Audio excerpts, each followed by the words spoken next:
How often have you seen this guy?" he'd asked, when she plucked up enough courage to share her fears.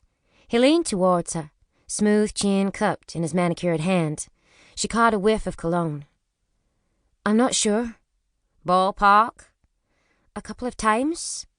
"A couple being twice, 3 times?" "Don't know. I've seen him twice, but before that I had, the feeling I was being watched." "The feeling?"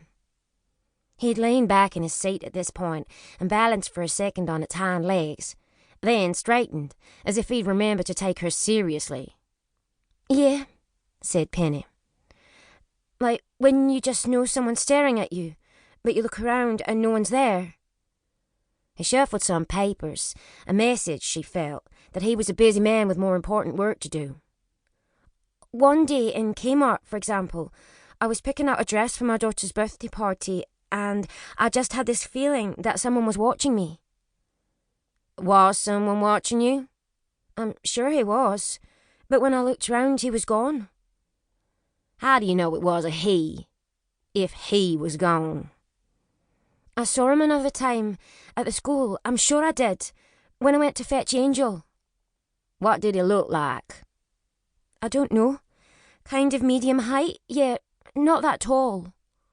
"Anything else? Young, old? Give me something to work with, please." She couldn't. It was like trying to conjure up her mum's face in the months after she died. "Was he black? White?" "White, definitely."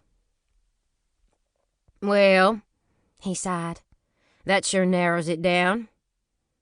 He had the grace to smile, which relaxed her a bit. "Sorry, I'm not much help, am I?" It was like being back in that scary place when she was being prepared by the FBI lawyers to give testimony. Frantic in case she'd get it wrong and Scott Milburn would go free to come after her again, or to send someone to kill her, like they'd killed Charlotte. Her confidence deserted her just like it had in those months before the trial. "You doing okay?" he said, checking his phone as he spoke as if something or someone more important needed his attention. "Sorry, I was just checking your notes."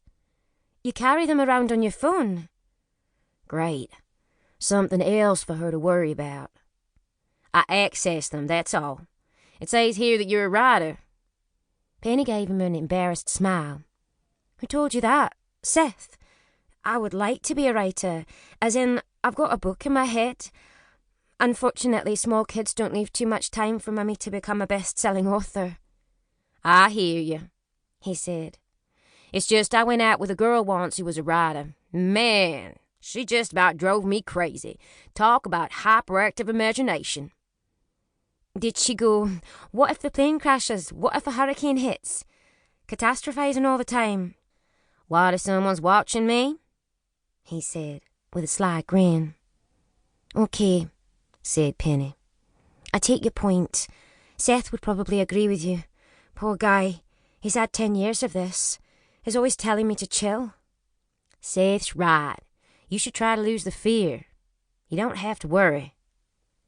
"How often do you say that in a day?" "Many times, but it's true. You're a brave lady. Not everyone would agree to be alone in their apartment with a felon, wearing a wire to record his every word, even with the FBI waiting outside the door. Then you testified in court. That takes courage." He paused as if waiting for her to agree.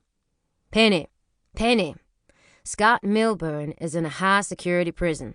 He'll be there for a long time for what he did, and his contact with the outside world is minimal. Trust me, he is no threat to you." She had heard this so often she barely listened anymore. She laughed for his benefit, as if she hadn't a care in the world, and squirmed at the sound of it. "Oh, I'm just being silly. This isn't the first time I've been convinced someone was watching me. I don't suppose it will be the last." Penny had known that she couldn't stick around to find out. "See, I wanted to ask you something." She tried to sound casual. "Could we move away, do you think?" "From Texas?" "Yeah." "I'm pretty sure you could, but I'd advise you to avoid a knee-jerk reaction to this guy you think is watching." When Seth had come home a few nights later and mentioned he'd been offered a chance to go and work in Toulouse,